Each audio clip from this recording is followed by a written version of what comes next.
Селям алейкум, хайрлах шамлар. Витаю в эфире телеканала АТР. Вы смотрите информационно-аналитическую программу «Бугунь». В студии для вас работаю я, Гульсум Халилова. Следующий час в этой студии с гостями, которые подключатся к нам в режиме онлайн. Мы обсудим основные новости и события сегодняшнего дня. Сегодня 63-й день войны России против Украины и против всего свободного мира. Мы работаем в прямом эфире. На экраны ваших телевизоров режиссеры периодически выводят номера телефонов. Вы можете звонить к нам абсолютно бесплатно по Вайберу +3 8067 63 46 130, а также можете присоединяться по скайпу atr.tv. Это наш адрес. Звоните, задавайте ваши вопросы. Нам важен ваш голос. Либо можете отправлять ваши вопросы с сообщениями на наш Вайбер и на скайп. Мы попробуем их озвучить в прямом эфире нашим гостям, на которые они попытаются ответить. А также не забывайте подписываться на наш YouTube-канал. Там мы вещаем как в онлайн-режиме, так и выкладываем самые интересные фрагменты из наших эфиров. Выкладываем практически все наши программы в записи. Не забывайте ставить лайки. Это крайне важная поддержка для Первого Крымско-Татарского. Ну и среди последних новостей хотелось бы отметить, что генеральный секретарь Организации Объединенных Наций Антонио Гутерриш прибыл в Киев, прибыл в Украину. Я напомню, что вчера он поехал с официальным визитом в Москву, там встретился с российским фюрером Владимиром Путиным, и сегодня он уже в Киеве после встречи с российским президентом. С нами сейчас на прямой связи Марія Іонова, народний депутат України 7, 8, 9 скликань, фракції «Європейська солідарність», член комітету з питань зовнішньої політики та міжпарламентського співробітництва. Пані Марія, вітаємо вас. Селям алейкум. Салям алейкум, да, слава Украине. Героям слава. Пани Мария, Гутерриш сегодня в Киеве. Каковы ваши ожидания от этого визита, в особенности после его визита в Москву? Ви знаєте, вибачте, я не можу просто розмовляти російською. Будь ласка, українською, як вам зручніше? Да, дуже дякую. Я би, мабуть, почала здалеку, тому що з 2014 року, тоді, коли ми зверталися до всіх комісарів, які і за права людини, і ЮН, і Ради Європи, і просили їх приділити увагу такому важливому питанню, в тому числі питанню Криму, і порушення прав людини на території півострова Крим, що є невід'ємною частиною нашої країни. І знаєте, відверто вам хочу сказати, мені прикро сьогодні коментувати те, що все ж таки маршрут Генсека ООН розпочався з Російської Федерації. Тому що ми, як і фракція «Європейської солідарності», і тоді, коли був Петро Олексійович Порошенко президентом, неодноразово зверталися і просили, що насправді розпочинати більшість візитів важливо з Криму. Так, ми знаємо позицію Росії, яка там не пускала, в тому числі там через ті чи інші кордони. Але ми тоді вже говорили про важливість реформування тих інституцій, які відстоюють і в статуті яких написано боротьбу і захист прав людини. Знаєте, прочитавши там основні меседжі, які були сказані під час зустрічі, так, ми вдячні, що Генсек ООН, він розуміється на тих воєнних злочинах, які Російська Федерація творить на нашій країні, в нашій країні і з нашими громадянами. Але моя позиція те, що все ж таки пан Гутерриш мав би розпочати свій візит з України. З України, щоб не просто, знаєте, ми знаємо, що він документально, він обізнаний, в тому числі щодо злочинів проти людяності, не тільки в Бучі, не тільки Тростянець, Харків, Чернігів. Знаєте, ми навіть не знаємо, в який масштаб цих злочинів, по-перше, на окупованій території, і я вже не говорю про таку нашу рану, яка кровить, це Маріуполь. І знаєте, ви сказали 63 дні. 63 дні, де Міжнародний Червоний Хрест і де Організації Об'єднаних Націй в контексті деблокади Маріуполя, в контексті гуманітарних коридорів, які відбувалися в тій чи іншій місті, який був окупований, а потім звільнений нашими збройними силами. Відверто вам скажу, у нас були делегації, я в тому числі ми відвідували Сполучені Штати, і Канаду, і Естонію, і Німеччину, і ми на постійному зв'язку онлайн, принаймні з країнами ЄС. Ми відверто говоримо, що нас не влаштовує, коли вільний світ, як ви сказали, що це не війна Росії проти України. Це насправді зараз війна між добром і злом. Це війна між неонацистом і тими громадянами, які відстоюють своє право, в принципі, на існування. Тому що ми всі з вами чули заяви денацифікації, про те, що українського народу як такого не існує. Знаєте, кожен раз ми світові нагадуємо, що Україна – це національна країна, де є більше 100 нацменшин. І ми боремось за право свободи, ми боремось за право взагалі існування нашої незалежної держави. І тому, як вам сказати, добре, що візит відбувся, але ми з вами нічого нового не побачили.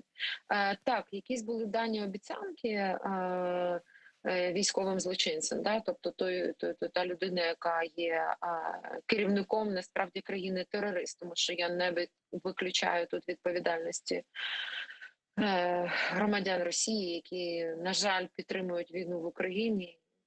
І я не знаю, як виконуються ці обіцянки. Мені би дуже хотілося б, щоб прибув генсек ООН в Україну, але мені дуже би хотілося б, щоб вже завтра зранку він був в Маріуполі і побачив на власні очі, як Путін, злочинець, чи дотримується він свого слова. Мені здається, що недостатньо ті міжнародні організації, які сповідують захист і боротьбу за прав людини, докладають зусиль для того, щоб врятувати не тільки наших героїчних захисників, але і наше цивільне населення. Ну вот по поводу Мариуполя, сегодня наверняка вы видели заявление командира 36-й отдельной бригады морской пехоты ВМС ВСУ Сергея Волынского, который в своем видеообращении попросил применить к ним процедуру extraction, да, если я не ошибаюсь, по аналогии 1940 года с ситуацией в Дюнкерке. Тогда Гитлер приказал своим военным не подходить к городу ближе, чем на 10 километров, и Британии удалось вывести заблокированных военных с города. Вот какова вероятность того, что Путин сделает то же самое? На жаль, ми це дізнаємось тільки тоді, коли це або буде зроблено, або не буде зроблено. Відверто вам хочу сказати, звичайно, надія є. Але так як він діє, те, що вже який день цивільні діти, люди поважного віку, ми з вами знаємо, що відбувається саме зараз на заводі «Азов». Ну, я вам хочу сказати, що це буде ще, на жаль, дуже трагічна сторінка, да, в нашій історії. І я би дуже хотіла би, щоб цю відповідальність і небайдужість все ж таки відчували ті зараз керівники не тільки і держав, але й міжнародних інституцій, які, знаєте, максимум не доклали зусиль для того, щоб допомогти звільнити цих цивільних. А ми з вами знаємо тільки частково, да, про ті злочини, які були в Маріуполі. Ми з вами знаємо і бачили ті братські масовані могили, ті смерті дітей і від dehydration, від те, що від зневоднення, да, від голоду. Я вже не говорю від поранень, да, коли там ті чи інші діти виходили там за водою чи там за хлібом. Я розумію, що це пробачити точно ніколи ніхто не зможе, особливо з громадян України. Ми точно будемо боротися за те, щоб ці злочинці понесли покарання. Але проблема в тому, що зараз дійсно дуже важливо звільнити принаймні тих 1000 цивільних і наших військових для того, щоб вони з-під того просто пекла якось їх звільнити. І повірте, я впевнена, що ці інструменти і механізми є. Потрібна просто сміливість і бажання. Тому що якщо ми говоримо про демократію з вами, якщо ми з вами говоримо про світло і добро, то якраз ті організації, ті держави, які сповідують ці цінності, вони мають показати, що вони не тільки вміють відстоювати це право, право, в принципі, на життя, а вони вміють за це боротися. А что они могут, пани Марьяна, что они могут сделать, если ключ, к сожалению, находится в Кремле, если российский оккупант полностью блокирует Мариуполь и не дает выйти, не открывает зеленые коридоры? Что может сделать мир на данном этапе? Якщо ми говоримо з вами про країни вільного світу, перше – це ембарго на газ і нафту. Угу. І це повні санкції. Так. Повні санкції. А не, знаєте, такі напіврішення.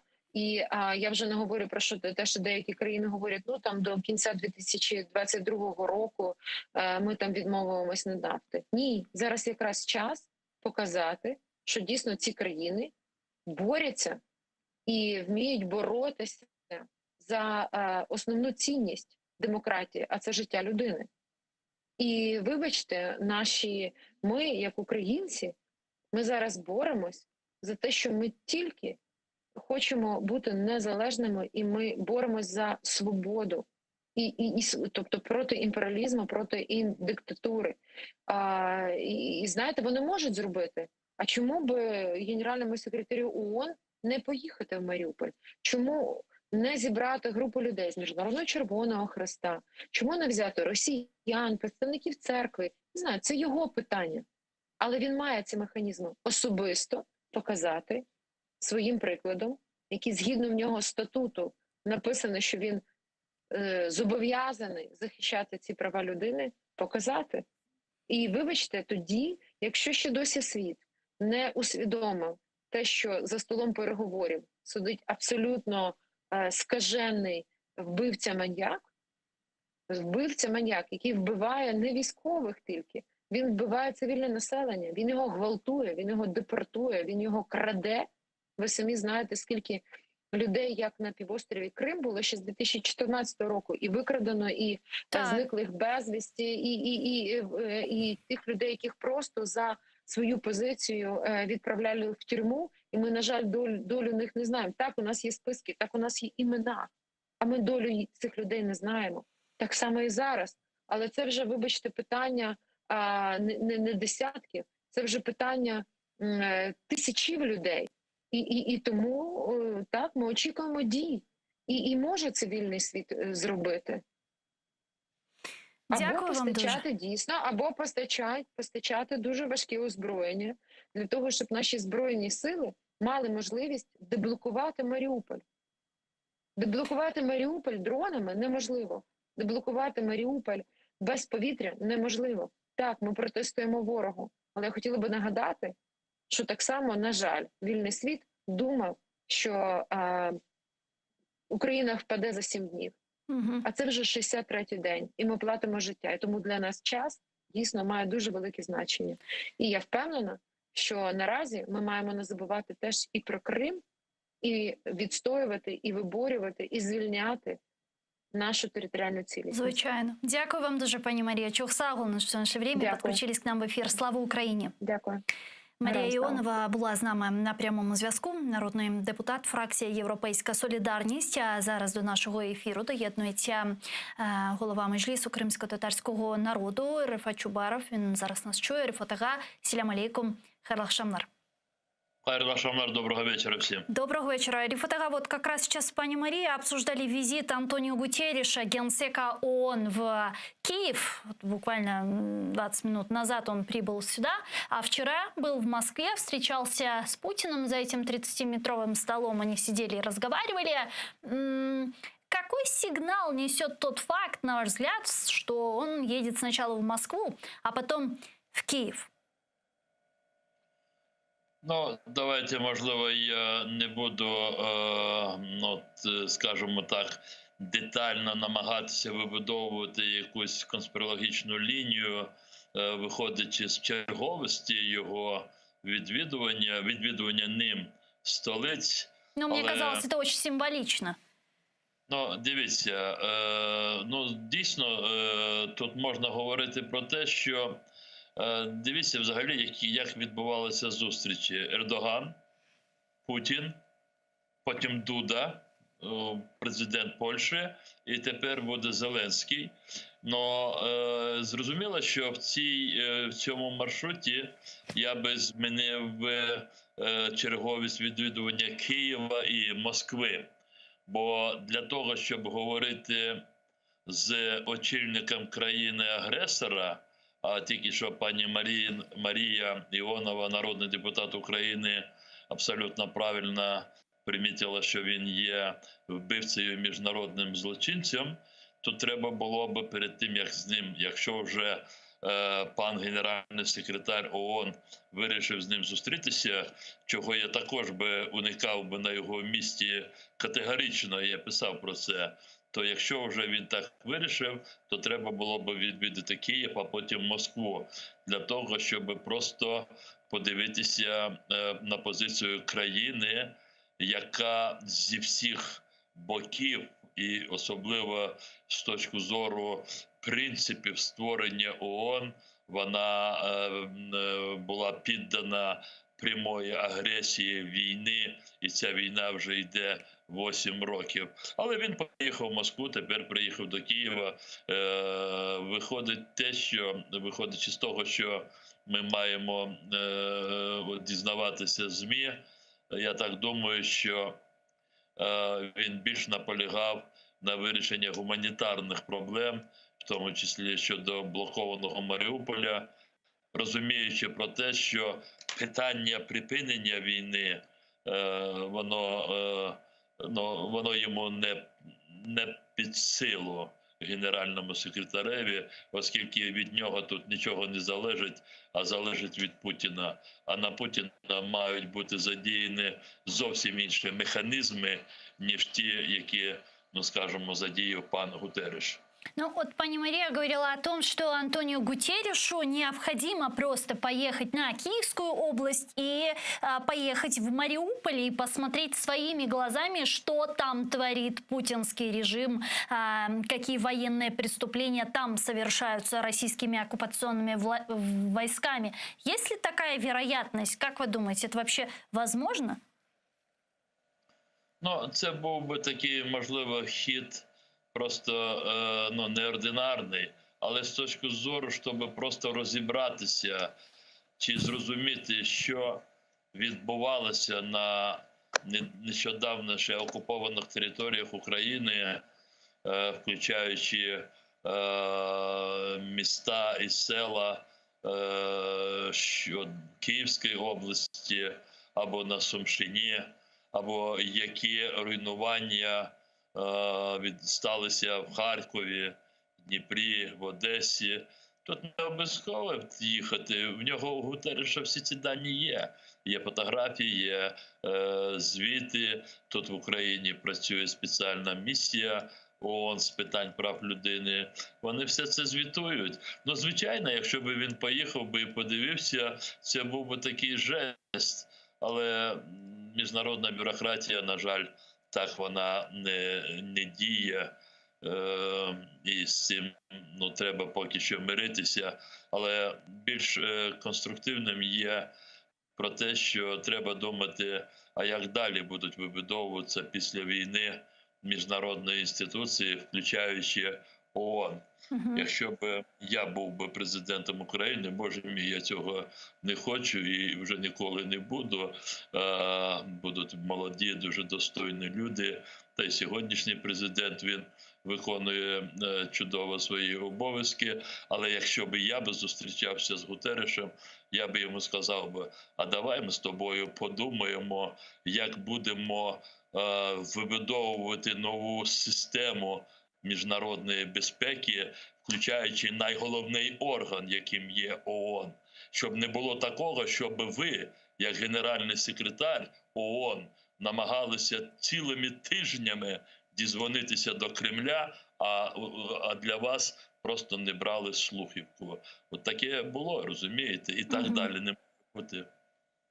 Ну вот мы упомянули с вами Мариуполь. Просто прискорбно смотреть на то, что там происходит. И возникают вопросы, неужели мир не может ничего с этим поделать. Только вот сегодня наверняка вы видели новость, там командир 36-й отдельной бригады морской пехоты ВМС ВСУ Сергей Волынский в своем новом видеообращении попросил применить к защитникам Мариуполя процедуру экстракшн по примеру операции в Дюнкерке в 1940 году. Тогда Адольф Гитлер приказал не подходить своим военным к Дюнкерку. Там он сказал им находиться в 10 километрах от Дюнкерка. Вот какова вероятность того, что такая операция может повториться в 2022?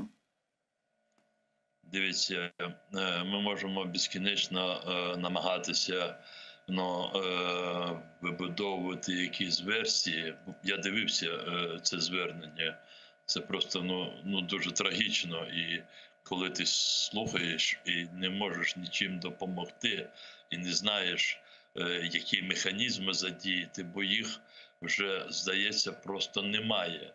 Немає, оскільки на тому боці, там, де приймається рішення, хочемо ми не хочемо, і від кого залежить оце створення чи коридору, чи припинення вогню, от той, хто на тому боці, він абсолютно неадекватний. І для нього подібні звернення, я не виключаю, вони його ще більш надихають у його такої, знаєте, у його маніакальному такому натхненні далі убивати українців. Сьогодні ще ж було інше, протилежний виступ за своїм змістом. Я не порівнюю ці два виступи, але Путін виступав перед російськими парламентарями, і він погрожував всьому світові блискавичними ударами тим, хто хоче втрутитися у війну. Отже, найголовна проблема світу є те, що вже на 60-й сьогодні день війни, 63-й день війни, світ не знайшов можливості абсолютно знищити Путіна, принаймні політично ізолювати його, або змусити його оточення скинути його з того кремлівського стільця.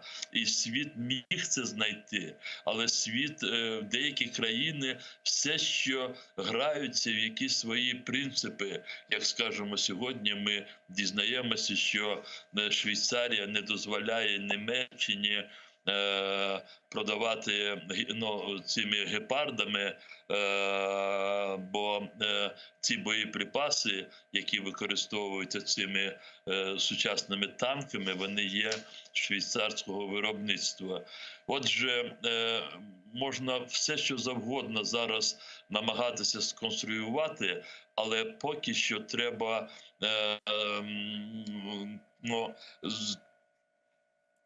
треба виходити з того, що на тому боці сидить Путін. І поки він сидить, багато наших конструкцій, вони не будуть доведені до кінця, або будут невдалыми. Я тоже слушала сегодняшнее это выступление Путина в Санкт-Петербурге. Очевидно, его разозлило вчерашнее заседание на авиабазе «Рамштайн» в Германии. Мы с вами об этом несколько раз уже говорили. И вот вчера, наконец, состоялось это заседание 40 стран, представителей 40 стран министров обороны, где также присутствовал министр обороны Украины Алексей Резников. И вот сегодня он написал такой пост, я процитирую: «По итогам встречи представителей оборонных ведомств более 40 стран мира на базе «Рамштайн» было принято стратегическое решение перехода на западные калибры и технику», написал министр обороны. Вы наверняка читали эти новости. Удовлетворены ли вы результатами этого заседания? Я удовлетворен тем, что Путин, его окружение, российский политикум в своем маниакальном таком стремлении оторвать Украину, не дать Украине развиваться в взаимодействии с западными странами, в своем стремлении полностью подчинить украинское государство диктату Москвы, Кремля, они достигли абсолютно противоположных результатов. И мы сегодня имеем ситуацию, когда 40 государств создали военную коалицию против России. И я только так оцениваю результаты этой встречи. Об этом, разумеется, не было заявлено. Но завтра, если Путин позволит себе какой-то, один из тех шагов, которыми он в последнее время все чаще и чаще угрожает, намекая на в том числе и использование ядерного тактического оружия, то вот эта военная коалиция, она всю свою мощь использует для уничтожения самого Путина и для подавления российского государства. Путин не может этого не понимать, и отсюда у него сегодня действительно такая вот истерика на выступление перед депутатами российского парламента в Санкт-Петербурге. То есть вы думаете, Путин не осмелится применить ядерное оружие?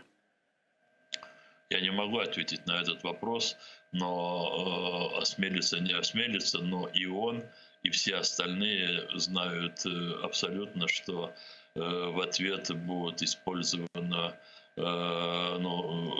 адекватно так и то, что их уничтожит совсем. И поэтому им надо будет, прежде чем использовать ядерное оружие, и Путину, и его окружению, необходимо будет просто принять для себя решение, они уходят из этой жизни или нет. А в ответ будет только уничтожение, другого уже ничего не будет. Сегодня министр обороны Турецкой Республики Хулюси Акар сделал такое заявление. Он сказал, что в ближайшие дни может состояться встреча президента Украины Владимира Зеленского и президента России Путина. Вы наверняка видели это его заявление. Что думаете по этому поводу? Вообще, есть ли смысл в такой встрече? Мне сложно представить, вот если Зеленский встретится с Путиным, о чем они будут говорить? Я не думаю, что что-то могло кардинально измениться за один день. Вчера еще Путин высказал о том, что он опять повторил свои ультиматумы и сказал, что, обвиняя Украину в том, что она уходит от переговоров, что некая основа для этих переговоров была заложена в ходе Стамбульской встречи переговорщиков. И он еще раз напомнил о том, что Украина должна признать Крым частью российской территории и признать независимость так называемых ДНР и ЛНР.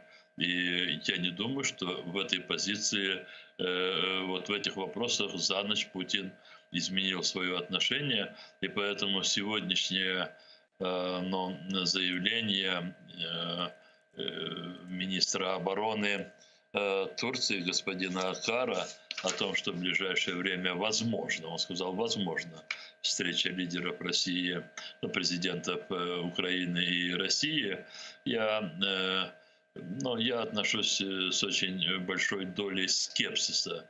Но скепсис в том, что это будет. Я думаю, что этого пока еще, к этому нет никаких подстав, оснований для такой встречи. А если и не дай бог будет, не дай бог, потому что абсолютно ничего не готово. Для нас встреча президента Украины с президентом России возможна лишь в одном случае, если с той стороны будут подписываться документы, которые полностью подтверждают территориальную целостность украинского государства, и эти документы обязывают немедленно убрать российские войска с территории Украины, включая Автономную Республику Крым и Севастополь. Других просто обстоятельств для переговоров не может быть.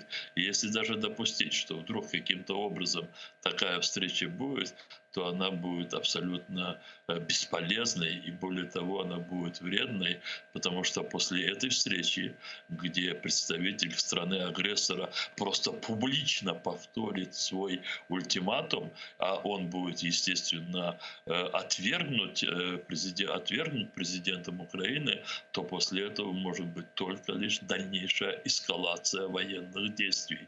Но эскалации и так хватает, и я не хотел бы еще дальнейшей эскалации. Но президент Украины Владимир Зеленский при каждой возможности, практически на каждой своей пресс-конференции говорит о том, что он готов встречаться с Путиным для того, чтобы остановить эту войну.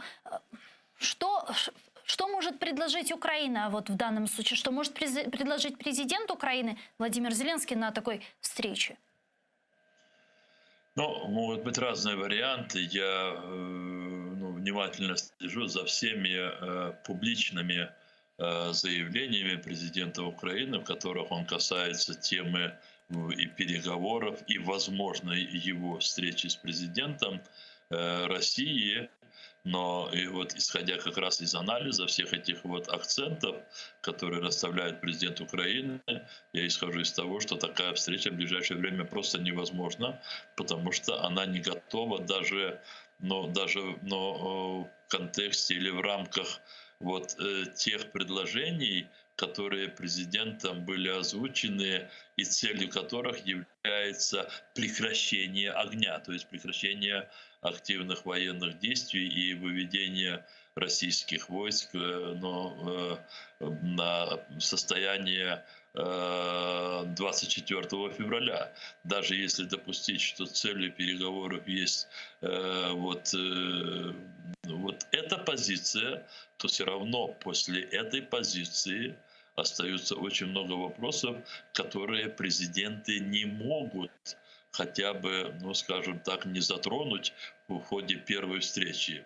Когда они сядут говорить за деоккупацию оккупированных Российской Федерацией территорий, включая Крым, когда они будут обсуждать вопросы контрибуции и возмещения, я думаю, уже триллионных каких-то ущербов, нанесенных Россией, Украине, очень многие из других вопросов. И я думаю, что пока они не будут хотя бы сформулированы в виде постановки, такая встреча просто не может быть. Но я не хочу вмешиваться, скажем так, в методы работы президента Украины. Я просто знаю, что любая встреча, которая состоится, она будет под самым таким тотальным вниманием украинской общественности.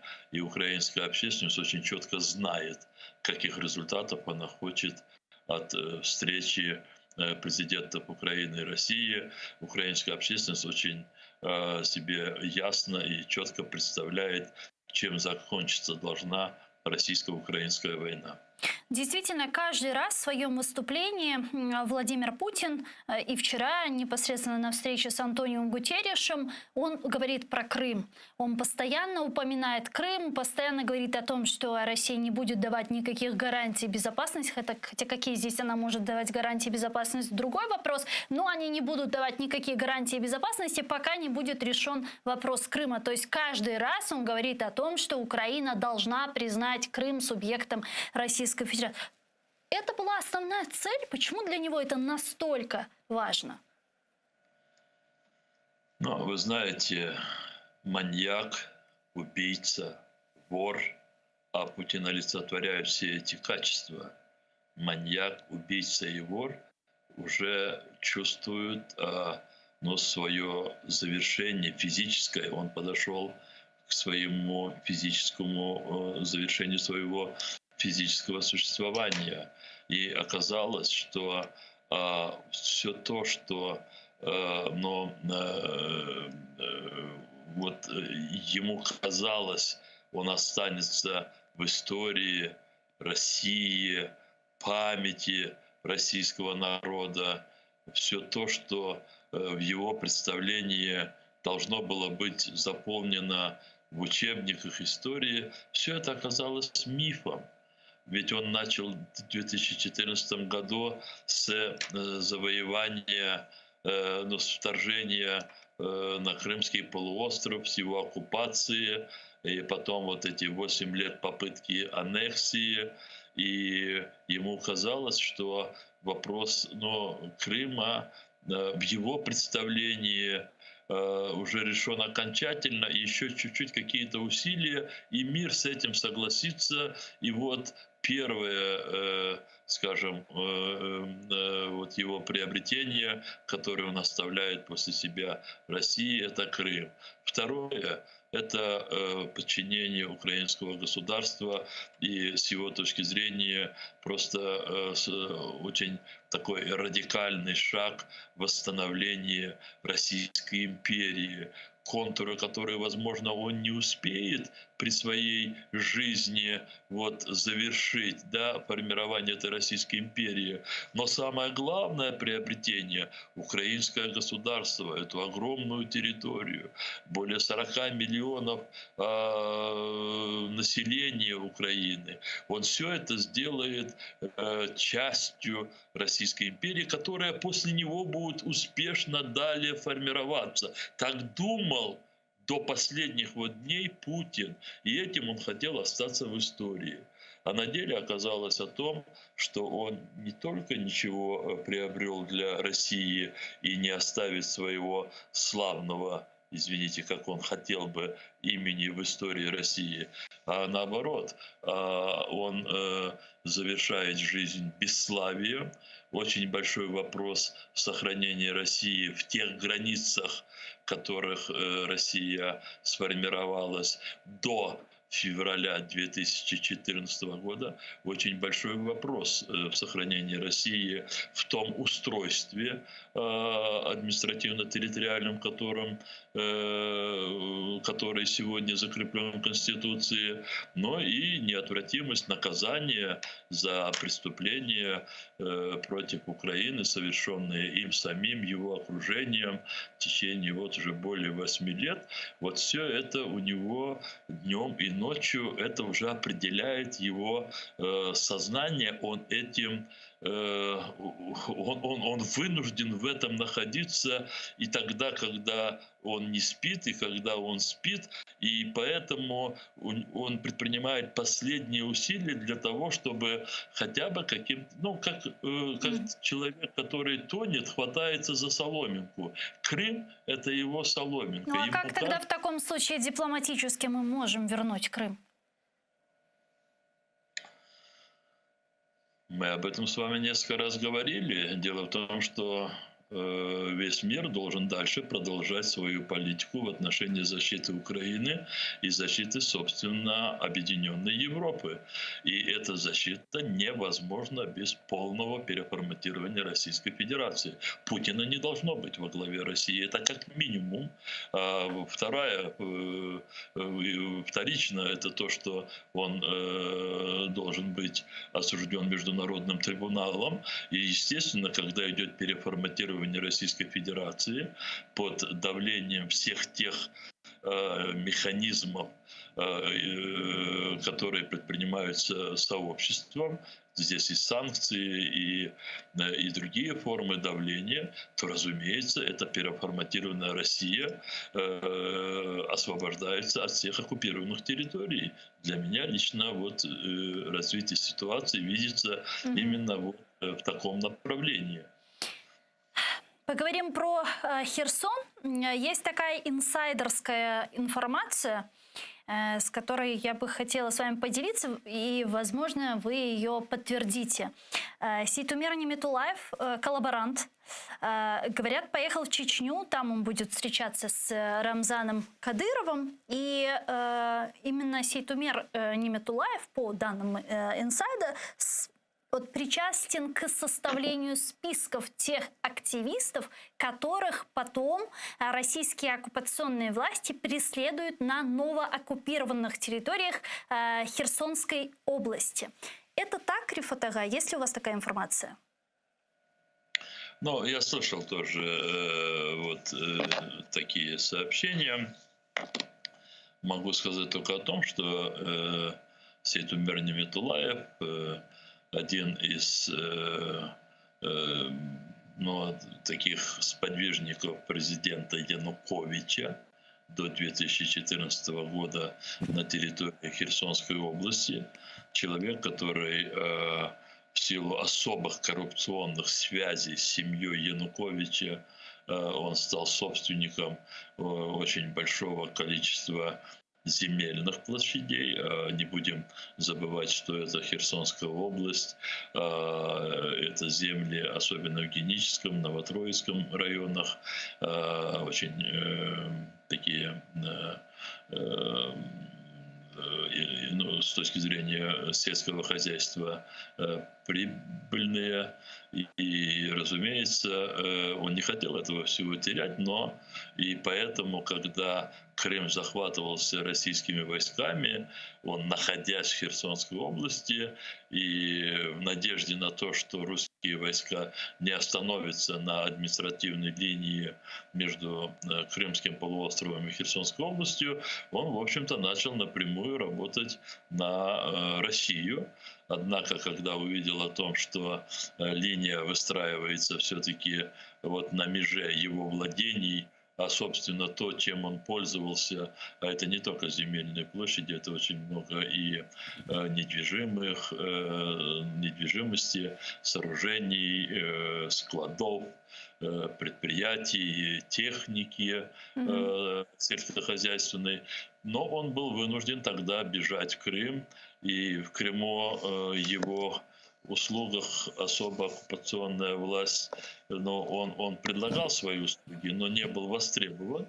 Сейчас, возможно, его услуги будут востребованы на первое время вот в Геническом районе Херсонской области, но я не думаю, что это надолго, потому что есть очень более циничные, молодые.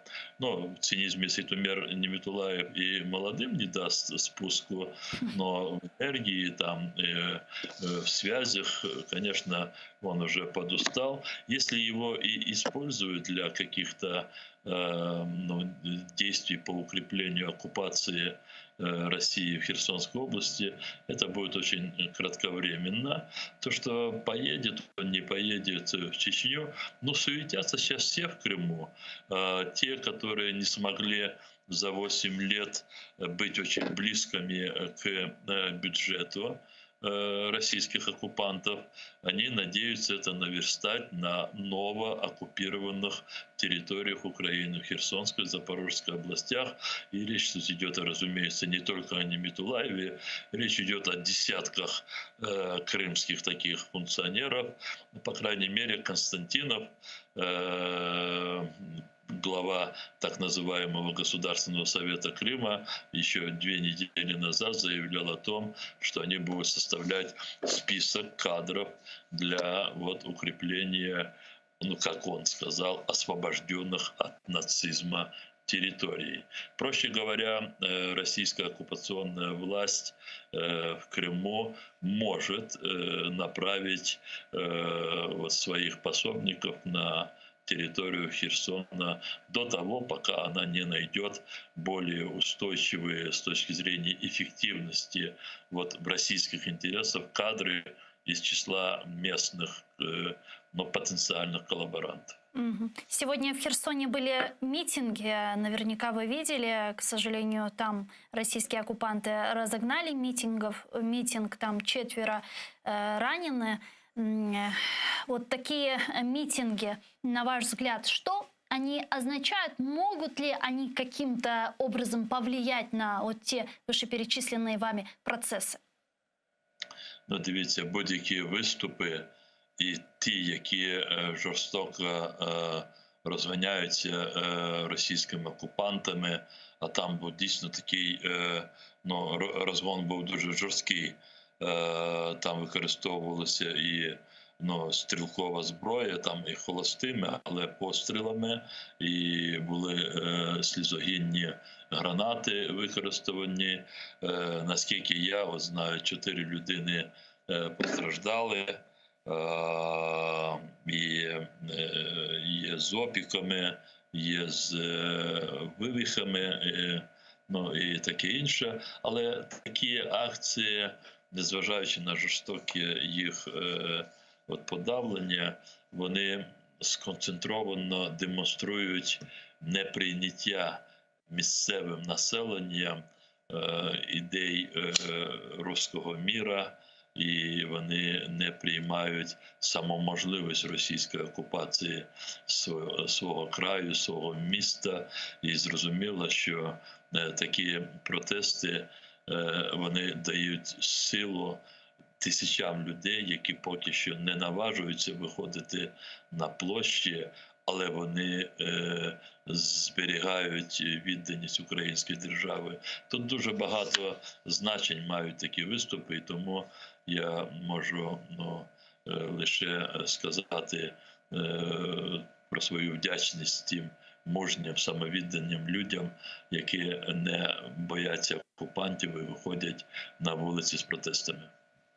И про Крым еще, Рифат Ага, хотела с вами поговорить. Сегодня заместителю председателя Меджлиса крымстарского народа, то есть вашему заместителю Нариману Ага Джилялу, исполняется 42 года. Он встречает свой день рождения сегодня в тюрьме, в застенках Кремля. Продолжаются уголовное преследование Наримана Джиляла. Что бы сегодня вы сказали его семье, нашим гражданам, которые продолжают находиться, живут на территории полуострова? У нас вже більше 100 людей, які вже роками проводять своє життя за ґратами. Вони незаконно позбавлені волі російськими окупантами в застінках ПСБ.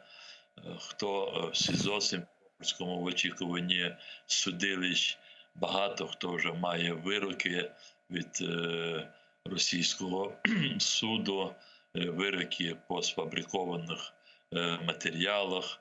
Абсолютно юридично це нікчемні ці вироки, але люди позбавлені волі, і там проходить їхнє життя, проходять дні народження, трапляються сумні події вдома.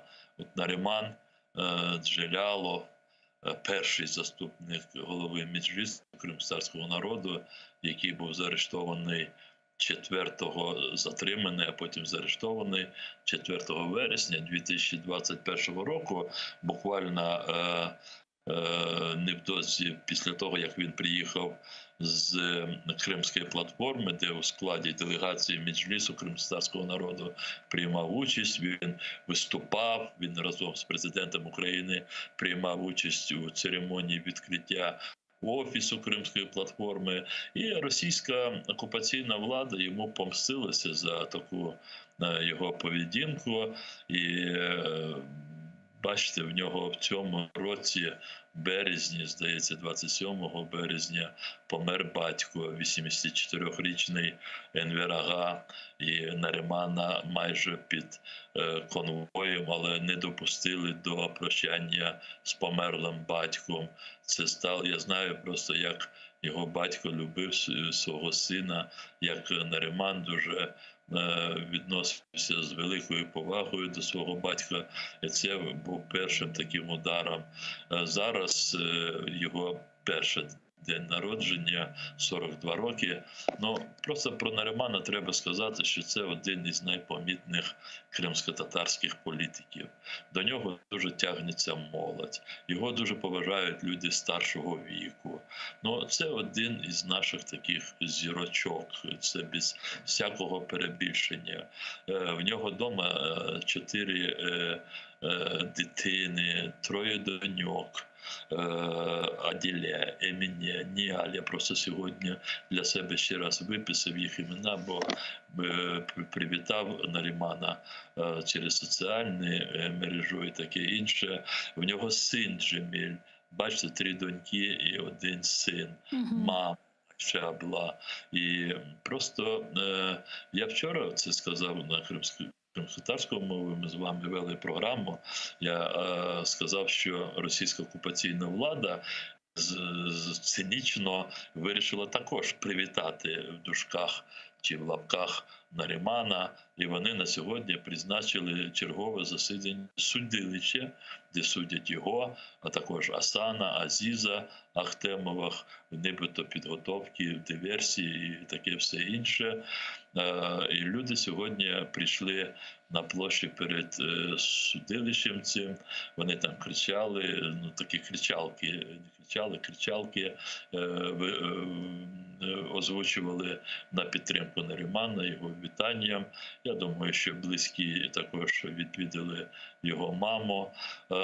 Ми живемо і боремося за те, щоб якомога скоріше всі наші політв'язні були звільнені. Ми впевнені, що ніхто з них не буде відсиджувати ті 13, 17, 19 років, які їм штампує російська окупаційна влада. Ми впевнені в тому, що Крим Крим буде звільнений набагато раніше, а разом з Кримом будуть звільнені і кримські політв'язні, і, зрозуміло, Наріман Джелял, перший заступник голови Меджлису кримтатарского народа.